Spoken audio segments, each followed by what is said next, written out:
Hey, yo, everyone, Andrew here, bringing you another video. Today we're going to be doing another edition of what I am thinking. And for those of you new to my channel and know nothing about this video series, it is exactly how it sounds. I sit down and I talk about what I am thinking. That can be about anything. It can be about The Rock. It can be about Green Lantern's ring. It can be about deodorant. It can be about swimming pools. Anything. Chances are it's going to be something geeky related, like comic books or movies or video games or so on and so forth. Something related to my channel. What am I thinking today? Today I am going to talk about Geoff Johns leaving Green Lantern at issue number 20. The good, the bad, and what can we expect in the future. Now, Geoff Johns has been on Green Lantern for what, like 9 years? He's been on it for quite a long time, and no one can deny that that is the staple in Geoff Johns' book, his career. Green Lantern is really what made Geoff Johns a bigger name than what he was beforehand. But more importantly, Geoff Johns took a character like Hal Jordan, who was a relatively mediocre character at best, who really was more or less like Barry Allen and like a lot of other Silver Age characters, kind of pushed to the side, took him and made him into a pretty much A-lister superhero. I would call him an A-lister. And he's done this with other characters, Barry Allen being another one. See, the problem is, unless you really had something that made you stand out, like Batman and Superman did, or even Wonder Woman back in the day, during the Silver Age, you were pretty much the same character, just with different powers. But no one can deny the fact that he has literally taken a character like Hal Jordan, who was, again, like I said, relatively pushed to the side, and brought him in and made him into more than just a mediocre character, made him into the greatest Green Lantern of all time. And he is just, it's obvious. That's what he did. And now he's jumping off the title. Now, some of you might remember a while back I talked about, wouldn't it be a good thing if Geoff Johns left Green Lantern? Because it would give someone else a chance to jump on and really mix things up. But now that it has actually happened, the question now arises, do we really want that to happen? Has Geoff Johns become kind of a safety net for us? A comfortable Afghan or blanket that we put around ourselves when we read Green Lantern comics? I mean, he's created, not only taken Hal Jordan and made him great, but he's created such an expansive mythos in the Green Lantern universe, with the color spectrums, with the Black Lanterns, with the Brightest Day, and now with the Third Army, among many other things. He's taken characters that were relatively irrelevant, like Sinestro, and turned them into badasses. He's done a lot for Green Lantern. So is it time for him to go? Well, let's talk about the good and the bads that will come from this. Uh, Good. First and foremost, this gives him, Geoff Johns, a chance to focus on other works.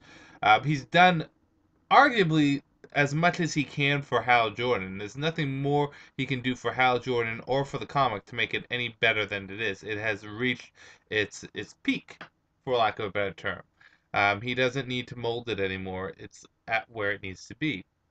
So this gives him a chance to focus on Aquaman, who is again another Silver Age character who was far deeper in the ground than Hal Jordan was, and take him and continue to mold him into a great comic book character.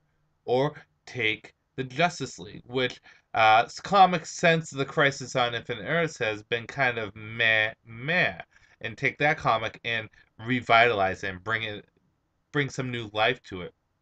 Or even take a character like Vibe, who he's not going to stay on the whole time, but kind of give that character a little bit more of a vibe to him. No pun intended. This allows Geoff Johns to kind of centralize and focus on what he needs to work on, freeing up his time. Not only on the front end stuff, but also on the back end stuff. Geoff Johns is arguably one of the master molds of the DCU right now, along with some other people like Jim Lee and Dan DiDio. He's one of the people that are pointing it in the direction it's going. So with, again, renewed focus, we get better product. Two, again, this gives us a chance to bring someone new into Green Lantern and maybe spice things up a bit.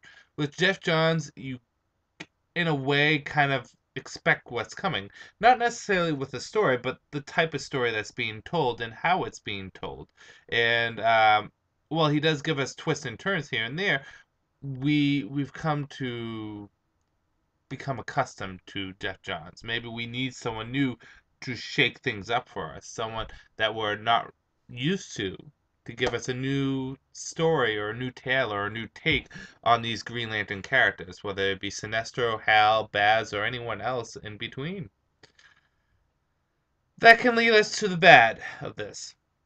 Bad is that what if the person that comes in does not do a good job?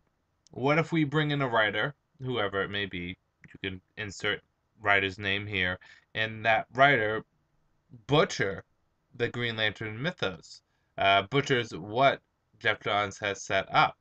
Are we going from that comfortable safety net into a pit of piranhas? Pit, it would be more like a pool. A pit of piranhas isn't that scary because the piranhas would be flapping around. There'd be no water. Unless the pit is filled with water, then you're screwed.